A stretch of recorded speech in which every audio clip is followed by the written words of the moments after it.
Hi, Guy. Hello, Gary. Oh, so we're whispering this week. Yeah, whispering Gary Kemp. You're whispering Guy Pratt, I guess. I just had a whisper, actually. It was delicious. I was just trying to get that intimacy that this man had, growing up. That was the key, wasn't it? He was there. So completely different to every other broadcaster as well, because that whole thing that we were used to, It was like, when you got in trouble at school and the geography teacher said, come and see me, and you'd go in and see him, but he was just a really nice guy, and he understood you. Yeah. And understood the issues you were dealing with. And you thought, I've got a connection somehow with institutions. And Bob was the link. That's a really, really good way of putting it. Really good way of putting it. And impossible to say for anyone of our generation just how important the old grey whistle test was. It was literally this lonely outpost on TV, wasn't it? Yeah, of course. And this was the chance to see the album bands, the bands that just weren't on Top of the Pops or weren't being played on Radio 1 really before 10 p.m. at night, I guess, with the John Peel show. But now so much to talk about, so many of these great artists. And also, got to say, one of the reasons behind this podcast, which was when I brought the old grey whistle test box set on the tour bus and we watched it. And when we were all just talking about bands, and of course, Nick had that fantastic insight. That's kind of where we decided we wanted to do this. That's exactly right. So let's get him on. Welcome to the Rockonteurs. Okay, guys, I'm ready. This was great, guys. It's so great to talk to two guys that have done this. Well, it's a big tune for sure. I actually wrote that originally for Tina Turner. Of course, I had gone and found Joni Mitchell down in Florida and brought her back. What people forget about Bowie is that he was such a kind man. I've listened to a few of them and they've been really good, man. I'm sitting in the back of the car coming into London. They're brilliant. I know you're musicians, but you've been more professional than a lot of journalists. Remember me? I'm in a band now. It's called Roxy Music. You know this thing about the 10,000 hours of experience? Oh, yeah. Get good at something. When we recorded Arnold Lane, we'd done about 50 hours. The Rockonteurs podcast with Gary Kemp and Guy Pratt. Bob. Sorry, I couldn't find the email, so I'm sorry I'm a little bit late. What a pleasure to have you on. A thrill and an honour, I must say, Bob. We've been sitting here waxing lyrical about what a seminal part of our sort of musical formation you were. Oh, well, thank you. A simple question first off, because I can see all those CDs behind you. Yes. And I've seen that image before on your Instagram site. Of course, David Hepworth famously has all his vinyl behind him. There is vinyl somewhere in the room. There is, yes, Bob. Yes. Not a lot here. What's the criteria for stuff to make it into that room? Well, this is the studio room, so pretty much everything that can fit is in here. Is really the criteria as what I've got space for. What albums would you say would go in storage and other ones stay on the shelf? Oh, the ones I'm most fond of are the ones on the shelves here. I've got another little section in the house itself for the really valuable stuff. So, yeah. What would you say is your most valuable or treasured? My most treasured is my original vinyl copy of Forever Changes by Love, because that was given to me by John Peel, put into my hand in the end of 1967. When he gave you that amazing break, didn't he? Yeah. Tell us about that. It's really hard to describe the feeling I felt as a child, really, growing up in the rock and roll era.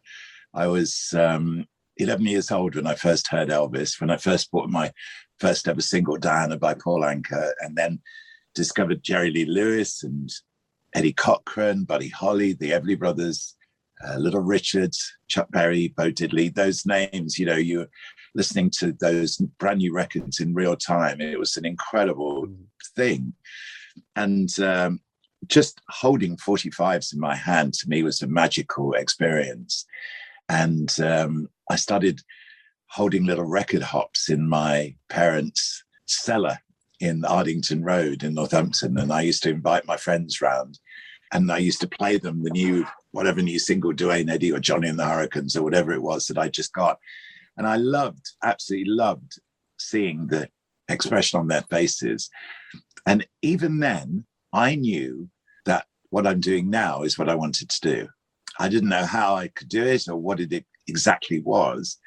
And it wasn't until I moved to London in 66 and then heard John John Peel on the Perfume Garden on Radio London that I realized that he crystallized everything that I'd been thinking about up to that point. And I really wanted to meet him.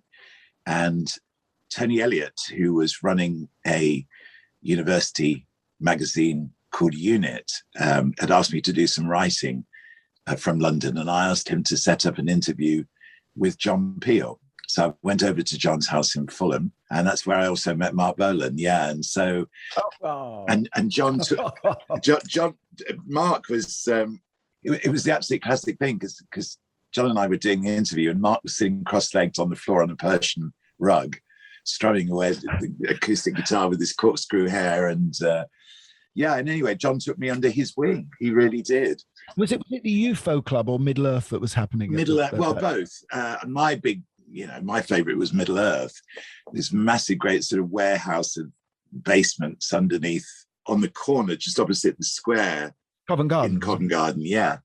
And I used to just basically move in there for the whole weekend, pretty much. Liquid light shows on the walls, Keith Anger films projected onto walls. And it was just, I just thought it was incredible seeing bands like Traffic and Pink Floyd, Soft Machine. Yeah. John actually was the DJ there as well with Jeff Dexter, post Pirates. Jeff, Jeff, yeah, of course, yeah. And pipe smoking Jeff. Yes, and it was just a magical time.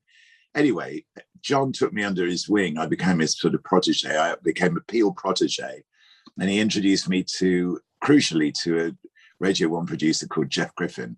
And Jeff took me in to do a pilot for Radio 1. And it was a long process. It took nearly 18 months to organize the pilot, record the pilot, submit the pilot, and then get a final yes from the BBC, which opened the door for me to sit in for John for 4 programs in August and September 1970. So that's how it all got started. Were you the first person there who hadn't come from Pirate? Pretty much. Yeah, I think Noel Edmonds was another. He'd come via Radio Luxembourg, but even he had got previous radio experience where I come from nowhere. I'd never done a radio show before I'd sat in for John. Or had to get your sea legs. Or I had to get my sea, yeah, exactly. but what was it about presenting? It simply was that you'd been given the gift of all of this particularly wonderful music by John, and you wanted to pass that on. You talk about having these record hops at your house, and I think people forget the rarity and the scarcity of great music in those days, and how difficult it was to come about it. I mean, we could talk about this interview later on. There's a fascinating bit where you speak to John Lennon in New York, and John says, I want to know what's happening in England. My office just sent me the top 10 over. But now, because we take it for granted that we find music so easily. Yeah, it's true. Same with media in general. There are only 3 TV channels at the point that we started the Old Grey Whistle test. BBC One, BBC Two, and ITV. That was it. The multi-channel internet world that we have now just did not exist in those days. In fact, Whistle Test even predated video. Video players, the video recorders didn't really come into general public use until the late mid 1970s. So it was around 1980. It was the radio rentals when they introduced when people could rent them. I remember, wasn't it? I remember the first time it was announced. It was at some award show, and Kenny Everett said, "So you're all recording this on your radio rentals VHS." Yeah, and that was the first time it was like established part of popular culture. Yes, that's right. And I mean, our producer Ben was talking to us beforehand about how his dad used to record on VHS the Old Grey Whistle test. And I said, well, that has to be Annie Nightingale. That can't be Bob, because you left in 78, I think. And that was actually the brilliance of it, because all music, I remember hearing whatever we heard on Old Grey Whistle Test or on Top of the Pops, that would be it. We couldn't hear it again. We couldn't see it. Yeah. I mean, it was such a it's kind of saying when we were kids discovering music, and there was this one outpost on TV, like sort of way off, and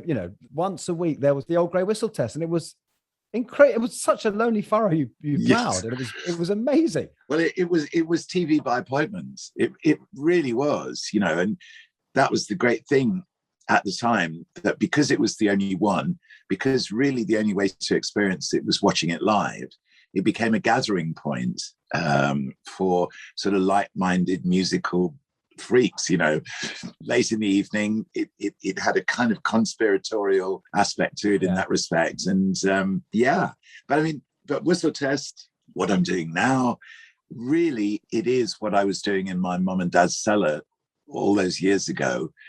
I'm sharing music. I'm the sort of, I'm the middle person going musician, audience, musician, making that introduction, and then stepping back and letting that magic happen. Well, let's not jump in too soon into the Old Grey Whistle Test, because I just talk about you as you were an only child, weren't you? You talk about how important the radiogram was for you.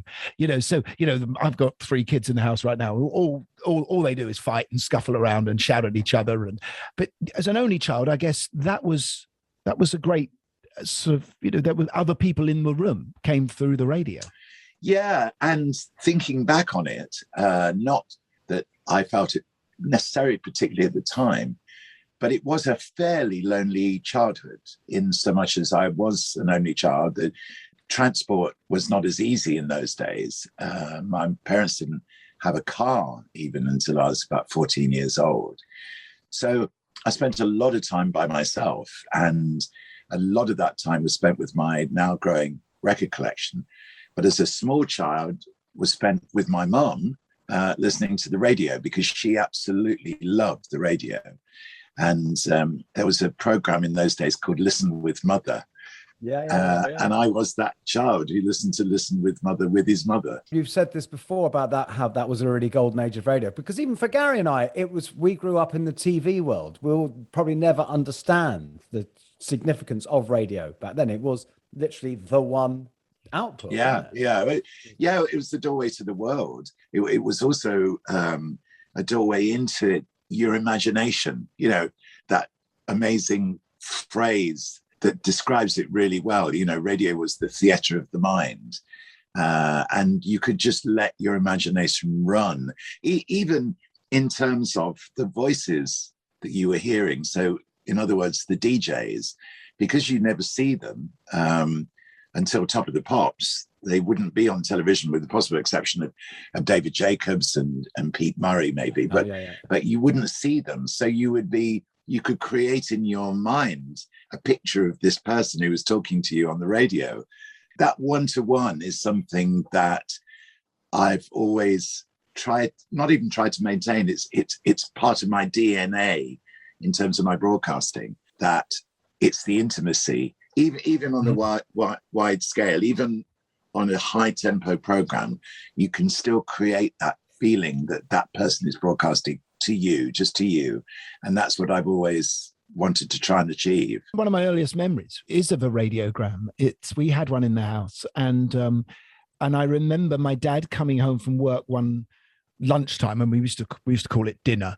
Yes. and going to the radiogram, putting his head into it, getting the radio station on, because the Cuban Missile Crisis was happening. Gosh, I remember that.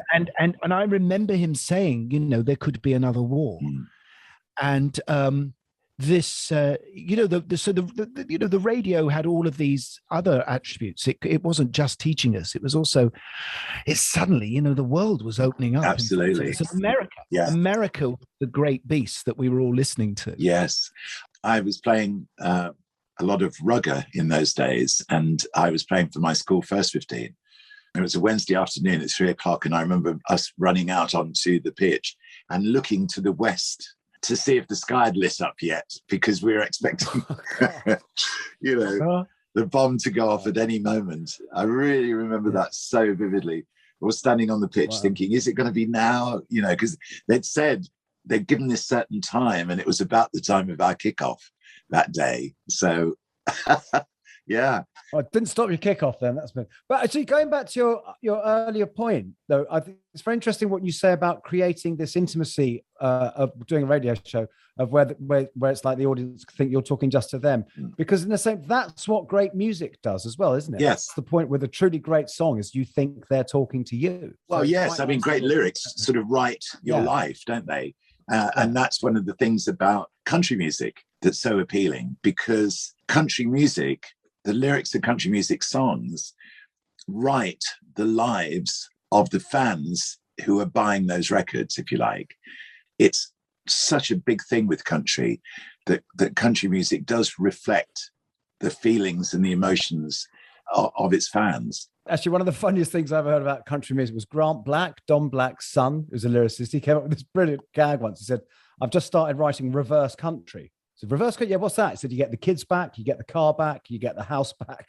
Yeah, you get a new dog. Yeah, yeah, exactly. But you give up drinking. Yes. Yeah, exactly. I can see we're going to jump back and forth in this show, but there's no surprise in a way to me that your love of country has become so to the fore in the last 20 years, really, because that period that you started working with the Old Grey Whistle Test was really the period of this sort of autobiographical singer-songwriter from America and the West Coast sound, wasn't it? It was. With Jackson Browne and you know, Joni Mitchell, etc. And that seemed to be part of what you were also plugging into. That suited your need for intimacy, didn't it? Well, I mean, when you think about it, you know, Blonde on Blonde, the Bob Dylan album, 65, recorded in Nashville with Nashville musicians. 68, obviously Nashville Skyline with Johnny Cash. There was that wonderful period of country rock with the Eagles and Pure Prairie League and New Riders of the Purple Sage and all of those. Harvest by Neil Young, recorded in Nashville. Willing by Little Feat, country track, you know. I mean, country music was all around us. It's just that we didn't necessarily know that that's what it was, if that makes sense. You know, rock and roll, if you like, the two feed lines into rock and roll were, on the one hand, blues and R&B via Little Richard, Pat Stomino, Chuck Berry and the others, and country music. You know, the person who had his foot in each camp, one foot in each camp, was Elvis, because that's all right. It came from the blues, Arthur Big Boy Crudup. That was a blues record. Blue Moon of Kentucky had originally been recorded by Bill Monroe and his Bluegrass Boys. So that was the country. Elvis had a foot on each side of that fence. But the countryside, then you add to that the Everly Brothers, Buddy Holly, Ricky Nelson, Duane Eddy, Eddie Cochran. They not so much Eddie Cochran maybe, but you know, Jerry Lee Lewis, you know, these were Southern boys. This was country music. It was kind of rockabilly now, but with a Bill Haley. You know, they were all rooted in country music. So even though I didn't know it in the 50s, those early records of mine, all of them, all the big hits were big hits in the country charts as well. So yeah, I mean, it wasn't until all these things sort of synthesized when Radio 2 asked me to do the country show. I mean, to start with, I wasn't even sure, you know, whether I was qualified to do it. But once I got to Nashville and realized that what Nashville is about is the song. So the parallel between, you know, the singer-songwriters in Nashville and people like Neil Young and Joni Mitchell is exactly the right parallel to draw. And then you add a pedal steel guitar and bam, you've got country music. Yeah, I remember the early 70s as well. The DJ that a lot of people would listen to who were into that stuff was Charlie Gillett. Yeah. Yes, of course. What station was Charlie on? Well, when I knew Charlie, in a little later, he was on GLR, which was the BBC station for London. In fact, when I was on GLR in the mid-90s, the lineup at that moment on that station was absolutely fantastic because it was Johnny Walker, Charlie Gillett, Gary Crowley, myself, Chris Evans was on there for a little while, Danny Baker. The lineup was sensational. It really was. And that early 70s was the sort of I remember the sixth formers wearing double denim, and it was suddenly it was all about the American country scene. You're right. And the Little Feat were obviously a happening band as well. Yeah. And the Doobie Brothers, you know, the Doobies, there was a wonderful country tribute album made to the Doobie Brothers a few years ago with people like Brad Paisley on it. So yeah, I mean, the influence of country music on the music that we were playing on the Old Grey Whistle Test was pretty profound, actually. Let's just spin back to the 60s and early 70s. And I'm just sort of interested in this moment when the singles chart became uncool and the album chart became cool. And this kind of idea that maybe kids that were into, you know, Buddy Holly or the Beatles or, you know, were suddenly now growing up and wanting a little bit more intelligence in their music. What was that moment? Do you remember what changed the world? You can say it with one album title, Sgt. Pepper. Sgt. Pepper drove a wedge through everything. We'd had signposts towards that before. Say Blonde on Blonde, Pet Sounds. The Pet Sounds album by the Beach Boys was very important because that gave Paul McCartney the idea that an album could be more than just a row of tracks, that there could be, you could thread tracks together in some way, that you could create a concept, really. Sgt. Pepper pushed the boundaries of production out to the absolute limits, absolutely as far as it could go. And the Beatles were phenomenally lucky. All the component parts just fell into place in such a magical way. I mean, they couldn't have done it without George Martin. And George Martin couldn't have done it had he not had the production experience that he'd had previously in terms of working with the Goons and Peter Sellers and some of the comedy things and jazz things that he'd worked on before. Being a great music arranger too. I remember when I spoke to John and I was talking to him about the relationship that the Beatles had with George Martin. And John was saying, well, we'd sort of say to George, well, we want this thing to go, and George would say, well, I think I know, John, what we can do to, and like he gave specifically the example of the radio dialing in at the end of I Am the Walrus, where John couldn't believe it, that somehow George had hooked up this radio when they were doing the mixing into the desk. So it was literally on a fader. And as they did the mix, they just twiddled the dial, and what you heard live was what went on to the record. And that was it. Wow. So George was able to provide all the creative input that the Beatles were demanding of him. And Sgt. Pepper changed everybody's concept of what pop music could be. It was only a year later that albums overtook singles as the most popular form of music delivery in the UK. And it was all completely to do with Sgt. Pepper, because then that released bands like Pink Floyd, Soft Machine, Iron Butterfly. Suddenly you were getting bands making, one track go across the whole side of an album, things like this. And so by the time you got to the early 70s, the album as an experiment was an accepted way. I mean, even things like Rainbow and Curved Air by Terry Riley. I don't know whether you... Absolutely. That was very much a forerunner of the Giorgio Moroder. Brian Eno.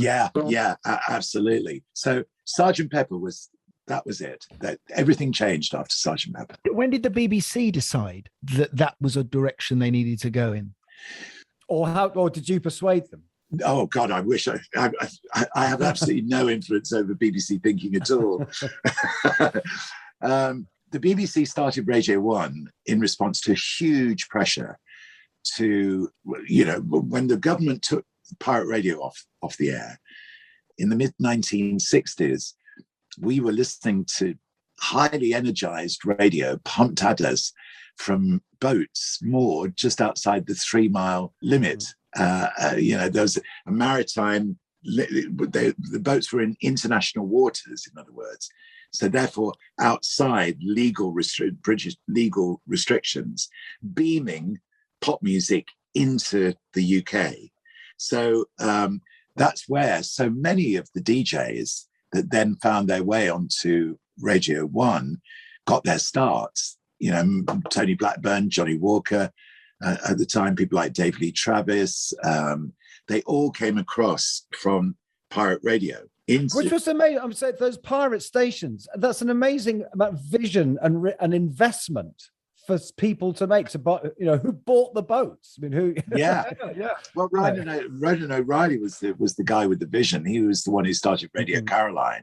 And immediately, everybody realized that commercially this could be incredibly successful, because once the Beatles had triggered sort of teen mania in the UK, and all the bands that followed began to sort of funnel into recording studios, there wasn't really anywhere for this music to get played. Radio Luxembourg, yes, but the signal was awful at night. Yeah, the BBC Light program wasn't fulfilling this demand in any way. So Ronan O'Reilly created Radio Caroline to play this pop music to the teenagers 24 hours a day, and they absolutely. I mean, it was incredible, the reaction. I mean, I lived with pirate radio pretty much 24 hours a day. I was hearing all the brand new records, absolutely, sometimes 2 or 3 weeks before they came out, because all the record labels would arrive at Curzon Street, which is where Radio London had its offices, to deliver the latest Who acetate, literally, which would be shipped out to the boat. And there was no restriction on the DJs of what they played, none whatsoever. So they could put on anything on air, and they did. So you knew that you were part of something really, really exciting. And that's when music started to be called as, there was underground music. Because before, prog, I think, is an invention that came much later. It was, first of all, it was underground, then it was progressive, Yes. And there was a sense that music can be more intelligent. That doesn't have to be paperback. It doesn't have to be, cheap thrills. Yes. This could be deep. Radio 1 started, got going. John Peel was finding a fairly, he was sort of clinging, just about managing to cling on, John, at the time. He'd started on Radio 1, but there wasn't really sort of a place yet for him and his imagination and that particular style of DJing. It was only about probably a year or 2 or even 3 years later that album music was becoming more and more important. Sgt. Pepper had set the scene. Now you've got bands experimenting on both sides of the Atlantic with how far they could push their musical ideas and the technology and everything else. So when it came to, so in 1970, the BBC created this strip of programs called Sounds of the 70s, which reflected this new progressive / underground / album style of music. And it was 5 one-hour programs a week. And I started doing the Monday program soon after that strip had been launched. Meanwhile, on television, Mike Appleton had started a program called Colour Me Pop, which was an album show, initially featuring just one album a week. Then that morphed into a show called Disco 2, and then that became the Old Grey Whistle Test. So the BBC was moving with the demand to show and expose this increasingly interesting, complex, intelligent music, whether that it was complex musically or that lyrically it was very, very interesting. And once you began to explore the lyrics of people like Joni Mitchell and Neil Young and Elton and people, David Bowie, then clearly you're moving into poetry, in a way that we hadn't necessarily heard it before. What's ironic is that for all that the show was comes from a phrase which relates to the exact opposite type of music, which is the catchy pop single from the Brill Building. Yes, that's right. It's true. Exactly. And it's very different from Colour Me Pop. Exactly. Because the word pop would be anathema to the audience. Yeah. You're looking, that word's got to be out, isn't it? Yeah. Well, but it's still... Rock had such gravitas to it. Yeah. Didn't it? Even rock and roll was, But pop, it was still pop in 68, It hadn't become rock yet. It was moving in that direction, or it hadn't become prog yet. I mean, one of the great things about the mid-60s, and you really have to say this, the pre-Sgt. Pepper moment, is that there weren't the sort of genre boundaries on music that became prevalent in the 70s. I mean, you look at the charts, say, I don't know, let's say 1965. You've got all the British pop bands, as they were in those days, the Beatles, the Stones, the Who, the Kinks, Small Faces, all of those bands. You got the American equivalents, the Byrds, probably the Four Seasons, the Beach Boys.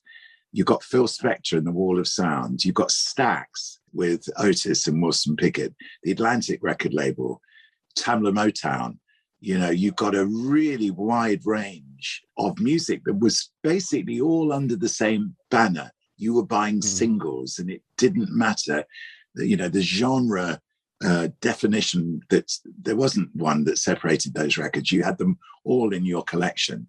Whereas once we got into the early 70s, as people began to sort of look at music in a slightly different way, people then, and possibly I was somewhat, doing this for myself a little bit, over intellectualizing it, that it became sort of more than I don't know what it was, that the rock critics suddenly became very, very powerful. Music writing became ludicrously pretentious. Yes, it did. Kind of. Yeah, it really did. And a lot of the, not just the writers, but the photographers at the time regarded themselves on an equal footing with the rock stars they were photographing or writing about. And that's Chris crazy. Welch. That's just madness. It was one of the Melly Maker journalists who coined Whispering Bob, wasn't it? Michael Watts, who was in the studio in the very early days. And I'd always seen myself in the radio studio. I'd always closed my eyes and visualized myself being there.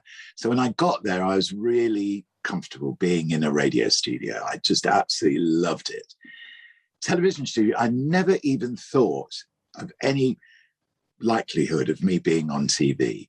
So when Mike called me and took me into BBC Television Centre, and I sat there in that studio, I was looking around myself, being genuinely intimidated by my surroundings and not at all sure that I was going to be able to do this job.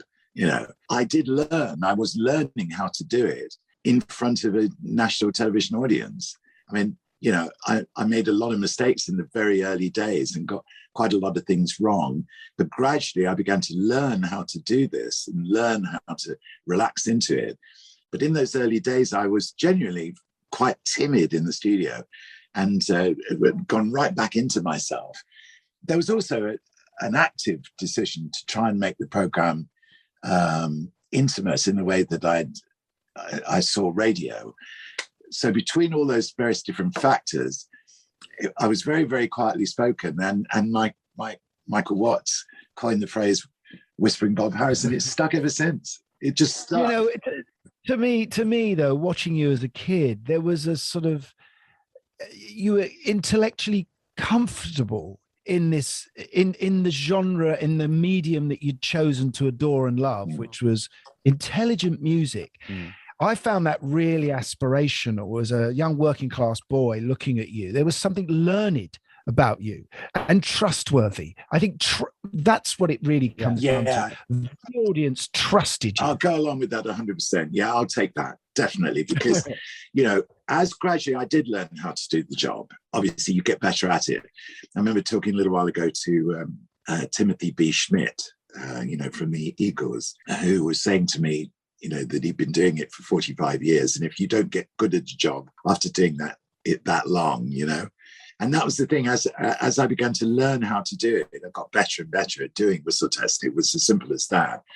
But the one thing that the program genuinely had, and all of us felt, was the strength of the show, was its integrity. We never did anything we didn't want to do. The BBC gave us license and gave us freedom to put out a show that we felt was right. And we did. I would bow to Mike's opinion in terms of what would be right for television, and he would acknowledge my opinion in terms of what would be right musically. So as time went by, Mike and I established a fantastic working relationship and wonderful, wonderful friendship that we just completely trusted each other. And therefore, then as a unit, as a working partnership of producer presenter, that became quite sort of awesomely strong. We would, the bands would come in, and every single time a new band came into Whistle Test, they'd be absolutely amazed at the freedom and the support they would get from the program the second they came in the door. The whole thing was geared to the music. It was geared to the musicians. It was geared to those records we loved. So that was the integrity of the program, I think that was its massive strength. And I think also that's why, over a period of time, people did begin to really trust it. And when you think now of the numbers that we used to get, the audience figures, at its absolute peak around 76, it was about 5.5 million a week. Now, 5.5 million in nowadays terms, that's a huge audience. Yeah. And particularly for a show that's sort of, I don't know, 10:30 on a Tuesday night, it's almost unheard of. So we knew we were doing something right. We really did. And I think Whistle Test was number one TV show, Melody Maker and Sound, for about 7 years running, so we really... I think I sent one of my votes in. Yeah. Yeah.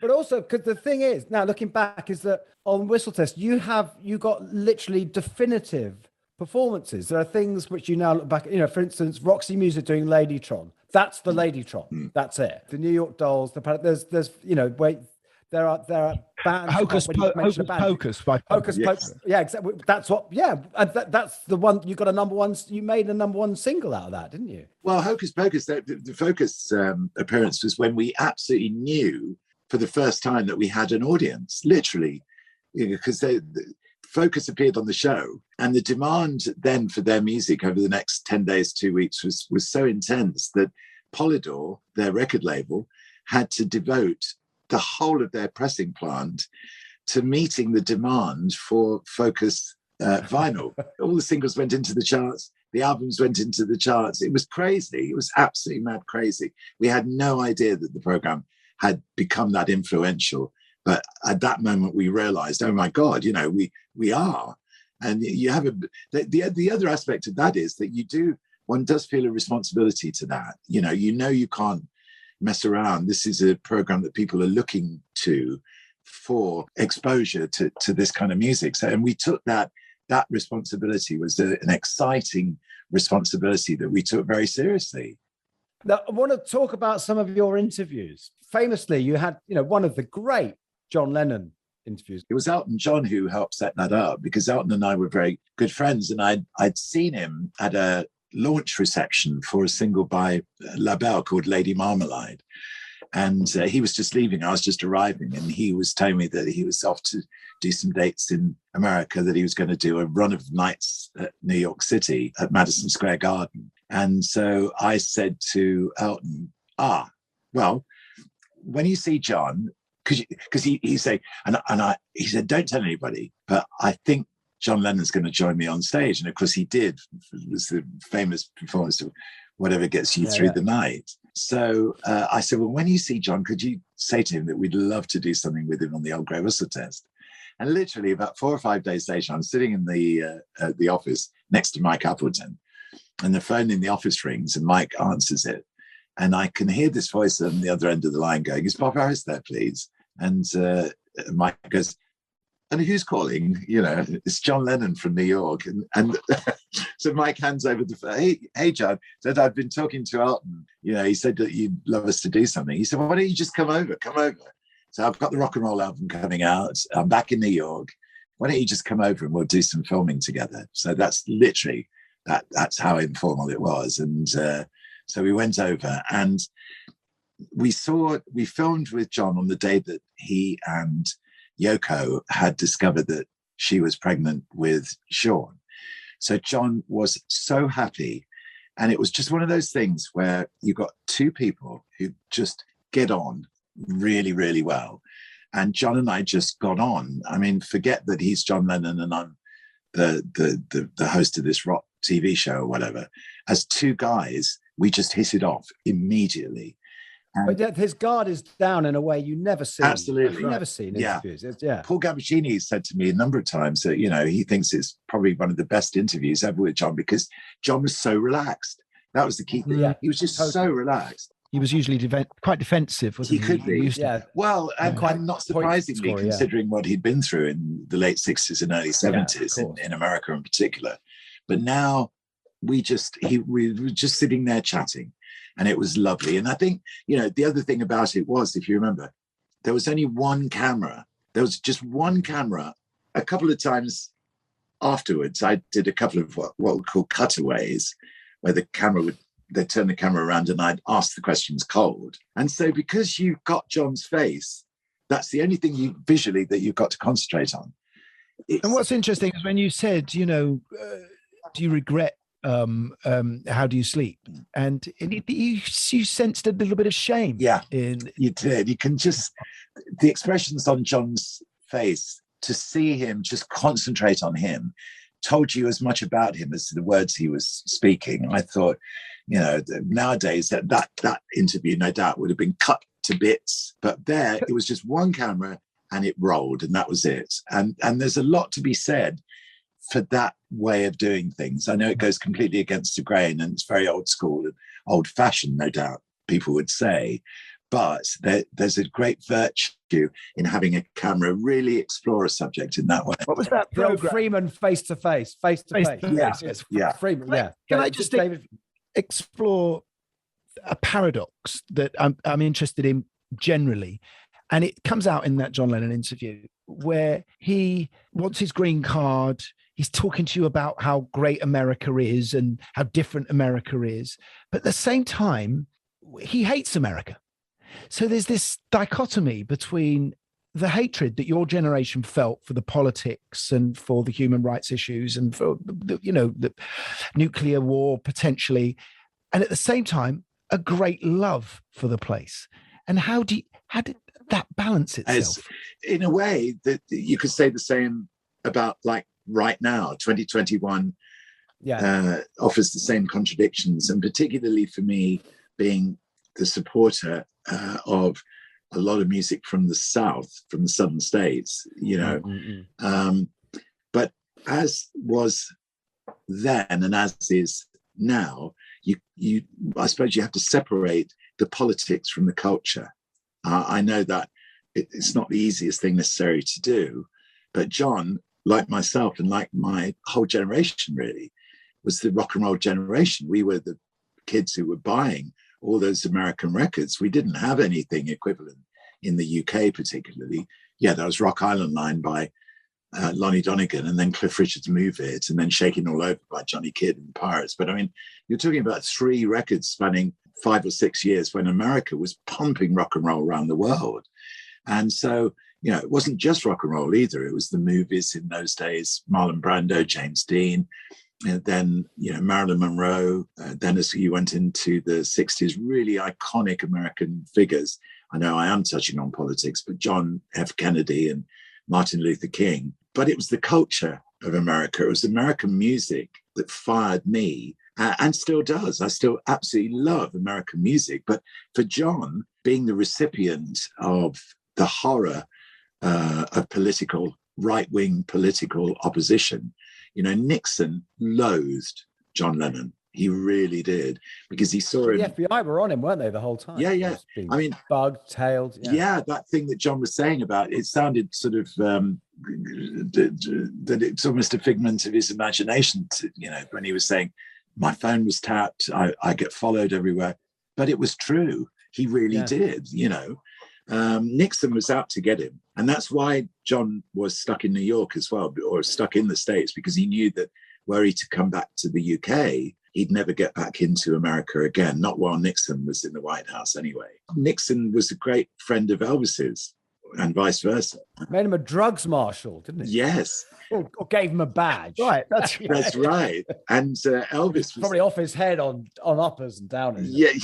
Well, he was. Apparently, Elvis had been up all night. Yeah. And then at about 6 a.m. in the morning, he had this idea that he'd like to go and see Nixon and ask to become the drugs marshal. Yes, yeah. It's crazy, isn't it? And Nixon had detailed Elvis to gather as much information about John Lennon as he possibly could. I mean, when they met each other for the first time in LA, I think it was 65, it was hate at first sight. I mean, and for John, it was a very disillusioning moment, because he loved Elvis's records. Gene Vincent, Bebop Alula, Elvis Presley, those were John's big template sounds. And then so when he met Elvis to discover he was a right-wing Southern bigot, it was a big shock, a big shock. And equally, Elvis saw John Lennon as being this upstart, Liverpudlian, know-it-all, who'd taken his crown, basically. The Beatles had usurped Elvis, and he was resentful as hell. It was a meeting that was destined to fail. But yeah. We're talking now about a level of political clout and total cultural importance from musicians, which has never existed since. I mean, the Clash could only dream of being, Well, I mean, it is an interesting thing that somebody said to me the other day, where have all the protest singers gone? When you think that actually in the 60s, we had life pretty good. I mean, we really did. Yeah. The post-war austerity had evaporated. We're in this moment of you've never had it so good. Live now, pay later. We were getting freedoms that generations before us could have only college grants. Yeah, and yet there we were with protest singers in the middle of it all, saying how horrendous it all was. What was your hardest interview? Well, probably one of the very first ones I did, and that was Van Morrison. Oh well, that's no surprise. You're allowed that. Yeah, it was hilarious though because I was such a massive Van Morrison fan. I mean, I love them. Here Comes the Night and Glory and all of that. But I mean, once we got to Astral Weeks, I was just. Yeah, it's so Perfume Garden, that isn't it? It's so beautiful, a sweet thing, and yes, it's very Perfume Garden. And then, of course, Into the Mystic, and then St. Dominic's Preview. And I was thinking the beauty of this man's music. And of course, you weren't, as I say, we weren't exposed to the artists in the way then that we are now. Of course. I hadn't met Van before. I hadn't seen him be interviewed. And he came in with a couple of guys from his band, sat down, and refused to look at me, refused to answer any of my questions. We grunted approximately in my direction a couple of times. But had it not been for him having his band with him, or the two guys from the band, John Britannia was one of them, the interview, there wouldn't have been anything about this interview that we could use at all. And I remember being really quite amazed, not to say shocked, that he would come in and to be interviewed, but not engage with the interview in any way.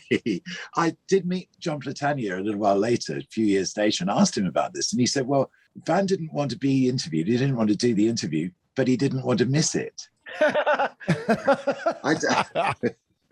There's quite a lot of your interviews where that's the thing with album artists, where they're not geared to a public face. There's quite a lot of kind of, getting blood from a stone, because you're always asking people how long, so how long did the album take to make? We recorded for 3 weeks, and then we had 2 weeks off, and then we did another 2 weeks. I know. Recording. I can't believe it. It's like how often, amazing. I honestly can't believe how often I ask that question to almost everybody. How long did the album take you? As if that actually really matters. Well, I was fascinated. I hope we're not keeping you too long, Bob. I'm enjoying it. Wonderful world we're talking about. But this is heaven. This is heaven. The other great thing that the Whistle Test exposed me to and utilized was a lot of the old silent movie clips. And I know that came to a guy called Peter Jenkinson. Philip Jenkinson. And there was something about taking the modern culture, absolute contemporary culture, and merging it with the old 1920s silent movies that gave it great validation. Yes, it was a needs must. This was, as we said, this was before the days of video. I mean, one could discuss for ages, what do we think was the first ever video, promo video? Beatles, probably. I would say Strawberry Fields Forever. It was the one where... What about Because We Love You by the Stones? Yeah, we could talk about that all day. Yeah, no, yeah, sorry. But shall we? Yeah, shall we? Let's do that. Yeah, forget the time. I mean, obviously, Bohemian Rhapsody was the one that brought all the elements into focus, and from then on, people could see the power of it. But prior to that, if we wanted to play a track from, let's say, the new Jackson Browne album, let's say, he was in America, unless footage existed of the performance, which was very, very unlikely. We've got this album track. How do we illustrate that? This is a TV program after all. So we had to find some way of bringing that track to life visually. Now, so Whistle Test came out of a strip of programs called Late Night Lineup. It was an arts strip that went across late evening on BBC Two. Arena. Yeah, that's right. And there was there was a theatre night, there was a film night, and the guy who hosted the film night was Philip Jenkinson, and he had an incredible library of old films, celluloid films. And so Mike would give him a track from the new Steve Miller Band album, or whoever it was, and Philip would go off and match that track to some little bit of film that he would find in his archive. And 9 times out of 10, the combination was incredible. I mean, he had an instinctive way of finding exactly the right piece of film for that particular track. I mean, even as we're talking, I can remember immediately Mike Oldfield, Tubular Bells. Oh, yeah. The Skiers. With the Skiers. Keep Yourself Alive by Queen with that rushing steam train. Oh, wow. Well, the other thing I really remember is when you used cartoons. Yeah. When you used old cartoons, because there was something about, because you'd never seen these cartoons anywhere else, it made the cartoons themselves seem sort of psychedelic and subversive. Yeah. Like they were made. Old Mickey Mouse cartoons. That's right. Yeah. When rap and hip hop came to the fore in the early 80s, again, for the kind of a similar reason, we hadn't yet got into sort of mass video production, as it were. They were doing the same thing. They were using old film in much the same way. And there's a direct link between Whistle Test and what we were doing and what the rappers then did in the early 80s, because they literally took the idea. And one of the key stepping stones for them in terms of doing that was a track that we used by Cheech and Chong, Basketball Jones, it was called. Oh, I remember that. Yes. And that was sensational, that film. There was also a Frank Zappa film for City of Tiny Lights, which was the plasticine models and plasticine city. And of course, Pink Floyd, Dark Side of the Moon. Yeah, the journey to the dark side of the moon. And one of these days, yeah. Oh, but didn't you have, there was the Ian Eames, did you use the Ian Eames film? That's right. Of the dancers, the animation, which we used it on the last David Gilmour solo tour. Again, Mike and I used to spend a lot of time just hanging out in the office with Mike. And we got a film through from, I think it was Birmingham University. Anyway, from a student who'd become a big Whistle Test fan and had been working on this little piece of animation. It was only about 5 or 6 minutes for one of these days, which he sent to us, and we loved it. I mean, it was so interesting, so colorful, and the perspectives and the figures going between the skyscraper buildings, and then it would all swish on its side, and it was brilliant. So we got in touch with him. Literally, Mike phoned him up and said, could we use this on the show? And he was over the moon about that. So we put it out on the show, and Rick Wright was watching my father-in-law the show that night, and Rick phoned us the following day and said, who is it that has done this? We love it. So we introduced Ian to the band. Oh, wow. And then, of course, he created the visual on the huge circular screen behind the band that represented the journey to the dark side of the moon. And we were, all of us, at the Rainbow Theatre that night, where the band put their instruments down, walked away from the stage, and left the journey showing. Ian, Mike, me, we were there on that very, very first night when they performed Dark Side of the Moon. And it was sensational. It really was. And Ian, I talked to Ian about this not that very long ago, and he was saying the sense of pride and excitement that he felt that night, it's indescribable. We've got to talk about some of the controversies, Bob, as well, obviously. And Guy mentioned Ladytron and Roxy Music the other day, and earlier. I mean, it seems like the other day. We started on Tuesday morning, and it's now Thursday afternoon. Yeah. Hang on, I've got to stop for a second because I need to mow the grass. Yes. your famous mock rock comment, which I remember seeing live as it went out. And what was the Roxy Music one? I'm not even sure, but are there regrets, or do you think this all added to the the trustworthy opinion that we were meant to have of you? Oh gosh, there's a contradiction in my answer to that. I think when I first started on Whistle Test, I assumed when I first walked in the door that as the presenter of the show, I would be choosing the music on the show, because that's what I'd always done on my radio programs.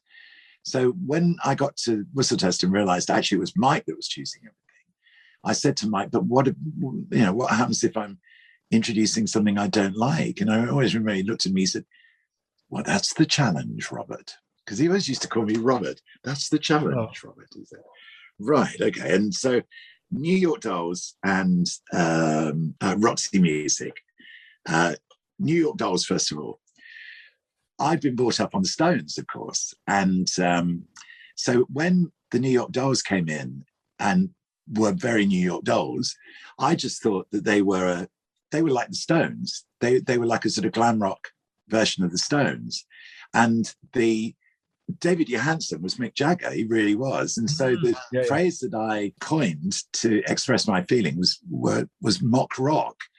Yeah, Johnny was Keith, wasn't he? Yes, he was. What I got wrong was I was slightly sort of sneeringly superior in my view. And so, but as I say, I was still learning the job at that point, and it gradually, pennies did drop that my role wasn't and shouldn't be that of a John Landau, one of the rock critics, or Chris Salovich, or Real Marcus. You know, Tony Wilson made an entire career out of it later on. Yeah, but that wasn't what I was there to do. And for a moment or two, I got a bit carried away with the idea that I should be one of those rock critics as well. So it was just, I got that wrong. I didn't get the description wrong, but I got the attitude with which I delivered it wrong. Let's put it that way. Yeah, but it shows the importance of the show, doesn't it? That one little remark like that becomes so historic. We're talking about it nearly 50 years later. It's unbelievable. And of course, David Johansen and I got to know each other quite a bit then, subsequently. And he came into my show on GLR in the mid-90s. So we're talking 20 years later. And he said what a huge bonus it had been for me to describe them that way, because it gave them news and notoriety, and they were able to build their fan base on that notoriety. If the BBC bans a record, that record's almost certainly going to go to number one. And so my reaction provided them with that kind of, Roxy Music. Though, was an entirely different kettle of fish, because I worked with Roxy Music a few weeks before they came into Whistle Test. They did an in-concert program for Radio 1, which I hosted, and they were awful.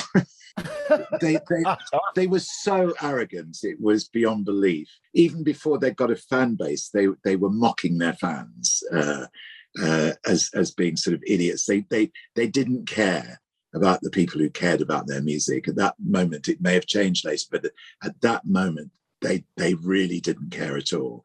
And I think that the phrase that I had in my mind was, what was it?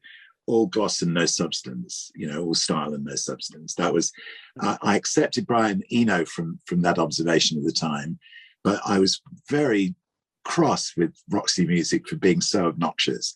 And I kind of let that show on the program. And even to this day, I mean, I remember Mark Radcliffe not long ago saying, he's never forgiven me for being so obnoxious about Roxy Music. Well, having played for Roxy Music myself, I must say I'm taking it rather personally. We didn't know the backstory, though, did we? No. Well, I hope you're not taking it personally. It's not. Of course not. It's not meant personally now, and it wasn't. No, but it's great, because look at it now. Because in the context of history, it's incredibly brave. Yeah. Yeah. Oh, I used to have roadies standing over me, threatening me to asking me to change this bit of script where I haven't been very complimentary about their band. Did it bug you? Because the elite bands, right? Your Led Zeppelins, your Pink Floyds, your Stones, they'd graced you with sending someone for an interview, but they'd never actually play. No, it didn't bother me at all. And in fact, we had more access to them than pretty much anybody else. I mean, particularly Led Zeppelin. You know, Peter Grant was a massive fan of Whistle Test, and he used to give Mike a call whenever anything was happening with the band. You know, we'd be the first to know about it, and he'd always say, "Do you want to come over and interview one of the guys?" And it would almost always be Robert, which is where my friendship with Robert first started. Right. You know, so. And the same with the Stones. We went out to Munich on their European tour. I would introduce their concerts everywhere. We had really good access. No, they didn't come in and play in the studio, I will say that. But the facilities weren't really capable, stadium, you know, of delivering what it was that they would want to do. I felt they probably had more to lose by if the sound wasn't great or there was something wrong there. But what they did know is because of Focus and Hocus Pocus, is this would sell a lot of records, this program. So get on there, but play safe. And let's just talk quickly about your run-in with the punks, Bob, because, you know, I felt there was something rather unfair about that, because you were an album show. But there was this big kind of hoo-ha why you weren't putting the Sex Pistols on. And I could understand it, you know. I mean, when I started, when punk first came through, you know, well, just wind the clock back a year and a half maybe, and I was out at all those venues. I remember being at the Hope and Anchor and seeing Dr. Feelgood for the first time. The atmosphere was just unbelievable. It was crazy, mad magic. And Wilco, you know, patrolling the stage. They were on the old Grey Whistle Test. They were. They were. Again, that's a seminal Feel-Good's performance. That's like, it's one of the, you know, someone says Dr. Feelgood, that's one of the things you think of. And again, going back to the early days of rock and roll, when you think that the energy of rock and roll came from 2-minute singles, you know, there was very little in the charts that lasted more than about 2 minutes 20 seconds in 1958, because it was floor to tape. Bam, you were capturing that performance and that energy. That's the lightning in the bottle. Now, for all the good reasons of music becoming more imaginative and stretching out more, and albums becoming more and more important, what also happened was that there was an increasing amount of just air being pumped into the grandiose schemes of concept albums and performance lights, modules, things coming down onto the stage. I'm thinking Barclay James Harvest all of a sudden. In dry ice. And, you know, well, I remember seeing Yes at Madison Square Garden, and that the production of the stage show was just beyond belief. In its way, it was pushing the boundaries, but it was taking us further and further away from the roots of rock and roll. So punk reintroduced the idea of the 2-minute single, quite rightly too. I mean, I remember hearing the Damn New Rose for the first time and thinking that's one of the best records I've heard since it still is. Sensational record. But all these records were coming out on indie labels as singles, and it was the strict demarcation line that the BBC had imposed on us, was that we were the singles program and the album program rather. So I was distracted because I was wondering what are your... I had to let my dog out. Yeah, we were the album program. Just given birth. Top of the Pops was the singles show. So we were not allowed to touch singles. So here's the punk bus drawing up at our stop, and we're standing there at the stop, sort of going dum-de-dum-de-dum, we can't get on you yet. And then the bus goes off down the road, by which time one or two of the bands are now beginning to go into the studio to make albums. And once they began to do that, we could begin to reflect this new music. You're avoiding the fight. We want to know about the fight. So I was... Oh, God. I mean, the number of times I've talked about this over the years. Well, one more time won't hurt. Get used to it, mate. Get used to it. Come on. I mean, it was 45 years ago. It's incredible. Anyway, so I'd been working at, because I did quite a lot of record production in the mid-70s. And I'd been working at Morgan Studios with a friend of mine, George Nicholson. And we were driving back through the West End. And I used to love popping into the Speakeasy, the dive that it was. And so I said to George, let's just pop into the Speakeasy. This was the day that the Pistols had signed for A&M. And they'd been down the offices at New King's Road, sort of fueling up, basically, and doing what one discovered later was about £3,500 of the damage to the offices down there. And then they'd all piled into the Speakeasy. So we got there, and as we walked in, we were met by a guy called Jim Diamond, who Jim was. He was in PhD. Great singer, great singer. And he said, Bob, I don't know whether this is a good idea. You know, the Sex Pistols are just through in the restaurant. Okay, well, I said to George, let's just have one drink and then we'll go. We're here now, you know, we may as well. So what can possibly go wrong? So we're at the bar, and this guy comes over. He's wearing a green boiler suit, and said to me, you know, when are the Pistols going to be on the Old Grey Whistle test? So this was about 11 o'clock on a Friday evening, and that's actually what I said. I said, it's 11 o'clock, it's Friday evening. I'm going to be in the office on Monday. Why don't you give me a call? I sort of halfway through saying this, and he sort of swung this massive great haymaker at me, which I sort of missed me by a button because he was so out of it. But it was the trigger, and suddenly all hell broke loose. You know, I just couldn't believe this. Did someone start playing the piano? Yes. The fight ensued. You know, it seemed that everybody in front of me was piling in, and I got pulled around the other side. I don't know whether you ever remember the layout of the Speakeasy Club. You go down into the basement through reception, and then the bar would be on your left. The restaurant would be on the right. If you kept going through, the stage would be ahead of you with a sort of dance floor area. And then the other side of the bar, you couldn't leave the other side of the bar. That had a wall. Once you were the other side of the bar, the only way back out was to come back out the way you come, if that makes sense. I got pulled around the other side of the bar. And I now have probably half a dozen, maybe a dozen people coming towards me with broken bottles, broken glasses. Oh, and I am now backing myself up against the wall because I think I'm going to die. And of course I'm like, guys, what do you think you've got? What are you going to gain from this?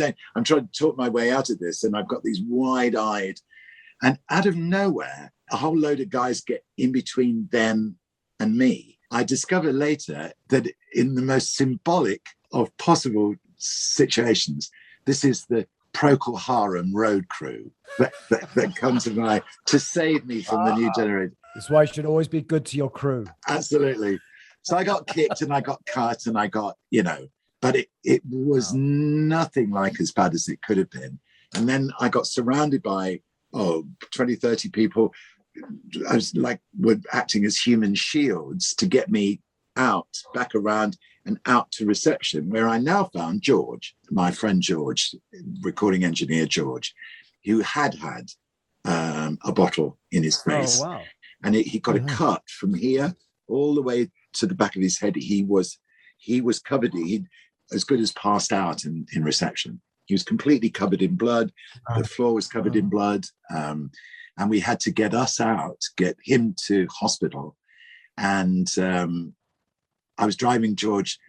We got him up into my car because apparently, what had then happened was that everybody at the Speakeasy had got in touch with their friends at the 100 Club and the Roxy and other places nearby. And people were descending on that block in Margaret Street, which then was cordoned off by the police. I mean, we only sort of just got. Oh wow! Oh, it was massive. It was a massive thing.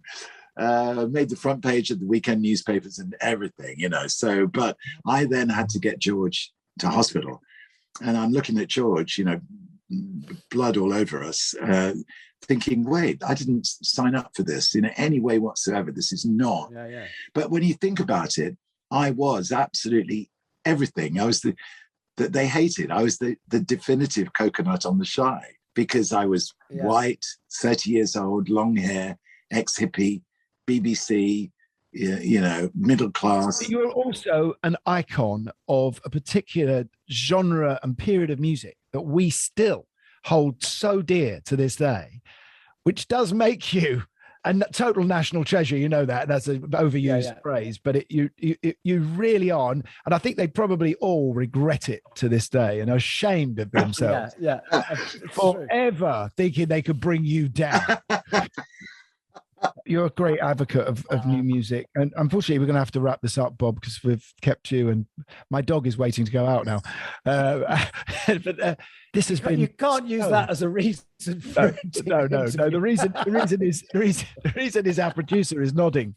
But it's been stunning. It just has been amazing. Well, thank you. I mean, I can sit and talk to you all day about the Old Grey Test. I feel that, if I had a Desert Island DVD of any kind I was only allowed one, it would be the greatest hits of the Old Grey Whistle Test. In fact, Bob, I do want to tell you that you are actually one of the reasons probably behind this podcast, because when Gary and I went on tour with the Nick Mason's Sauce Full of Secrets, I brought the box set of the Old Grey Whistle Test. I thought it would be great bus viewing. And we just sat on the bus listening and just talking, of course, having Nick's view on all these bands and everything. It was so great. And we just realized that our favorite thing, apart from playing music, is just talking about music. And so here we are. So thank you for that. Well, also, I mean, it's amazing, isn't it, the way the Whistle Test has sort of sustained through the years, that the 50th anniversary of the show is coming up in a few days' time. And BBC 4 are re-showing the For One Night Only show that went out 3 or 4 years ago that celebrated Whistle Test. And, I have to say that it's a long time ago now. And yes, the end part of it was an unexpectedly sort of bumpy ride. But I'm so proud of the legacy of the program. I really am. I'm so proud of what we did. I'm really, really proud to have been associated with Mike Appleton. He was the founder. He was the sort of godfather of Whistle Test, really. And Mike really believed in me, supported me. It was an incredible experience to be at that cutting edge at that time. And also, to be parachuted down into a world of rock and roll that I could hardly have imagined a few years earlier. To be spending time in America, on the West Coast in particular, with artists that I absolutely loved, and to be part of their world and accepted into their world, and be able to reflect their world on screen in the way that we did do. I mean, talk about being privileged and lucky beyond belief. I had a laminate into a world I could never dream of, Wow, that was something, wasn't it, Guy? That was really something. That was like, it was like, that there's that lovely old picture, famous old painting of this sort of the seaman sitting, pointing out, and there's the two adoring children sitting at his feet, listening to the stories of staring during the high seas. And that was just like that, he was such a father figure to us. But he was. I mean, he was Moses bringing down the stuff from the mountain or whatever, The tablets. The tablets, thank you. There probably were a lot of tablets in the 70s. Yes. Anyway, thank you for listening. We're going to be back next week with another great star that we all adore. And any questions you might have, you can always put them up on Twitter. Or you can't, because you don't know who we're interviewing. No, questions for us, I mean. Oh, questions for us. Oh, right. Oh, yes. And then maybe we could pull a few out and answer them in our intro next week or something. Yeah, that's true. Yeah, it'd be nice. Yeah, and it's good night from me. And it's good night from me. Down.